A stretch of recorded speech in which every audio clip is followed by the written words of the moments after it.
কই মাছ দিয়ে আজকে আমি একটা রান্না করলাম। তো এই মজার তরকারিটা কিন্তু আমি আজকে আপনাদের সাথে শেয়ার করতে চলেছি। কই মাছের মুড়িঘণ্ট।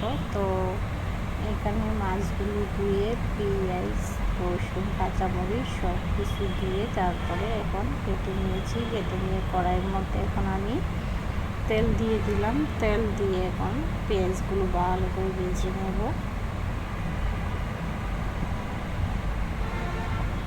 তো আজকে আমি আপনাদের সাথে শেয়ার করতেছি দেশি কই মাছের মুড়িঘণ্ট। তো আমি যেভাবে রান্না করতেছি ঠিক এইভাবে আপনারা রান্না করবেন। আপনাদের কাছে খেতে কিন্তু অনেকটাই ভালোই লাগবে আশা করছি। তো এখানে পেঁয়াজগুলো ভালো করে ভেজে নেওয়ার পর হলুদ, মরিচের গুঁড়া, ধনিয়ার গুঁড়া, লবণ সব কিছু দিয়ে তারপর আমি কষিয়ে নেব। সামান্য একটু জিরার গুঁড়াও দেব এখানে, শুকনো জিরার গুঁড়া ভাজা। এটা দিলে তরকারিটার গ্যারান্টটা খুব ভালো আসবে। যেহেতু এখানে আমি অনেকগুলো রসুন দিয়েছি বাগানের মধ্যে, তাই আমি আদা রসুন এক্সট্রা কোনো রসুন বাটা অ্যাড করবো না এখানে। এটাতেই হবে, কিন্তু সামান্য জিরা গুঁড়া দিয়ে দিলেই হবে। তো লবণটা কথা বলেই গিয়েছিলাম, তো এখন লবণটা দিয়ে দিলাম। তো লবণটা দিয়ে ভালো করে কষিয়ে নিচ্ছি। ভালো করে কষিয়ে নিতে হবে যাতে নিচে লেগে না যায়।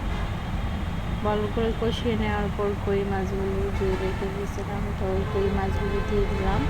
কই মাছগুলো একদম বিলের পুকুরের একদম বেশি কালো দেখতেই পাচ্ছেন, সাদা হয়নি, অনেক কম দূরে দৌড়েছি মাজনি দিয়ে ভালো করে ধুয়ে। তারপরে কিন্তু তার চেহারাটার পরিবর্তন হয়নি।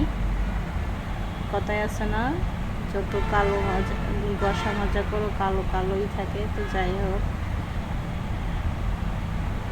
তো এখন ভালো করে কষিয়ে নেওয়ার পর এখন একটু দেখেন আবার সামান্য হাত দিয়ে ঘুরিয়ে একটু পানি দিয়ে দিয়েছিলাম সিদ্ধ হওয়ার জন্য এবং রেখে দিয়েছিলাম। তো রেখে দেওয়ার পর ভালো করে কষিয়ে নিয়েছিলাম। কষানোর পর দেখেন কী সুন্দর আসছে কালারটা। এখন এই পর্যায়ে আমি কী করবো সেটা আমি আজকে আপনাদের সাথে বলতেছি।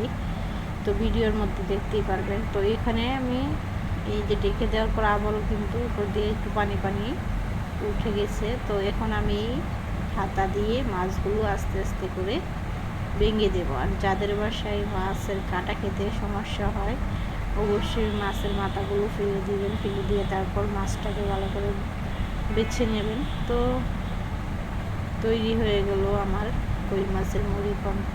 যদি ভালো লাগে অবশ্যই চ্যানেলটাকে সাবস্ক্রাইব করবেন। ভালো থাকবেন সবাই, সুস্থ থাকবেন।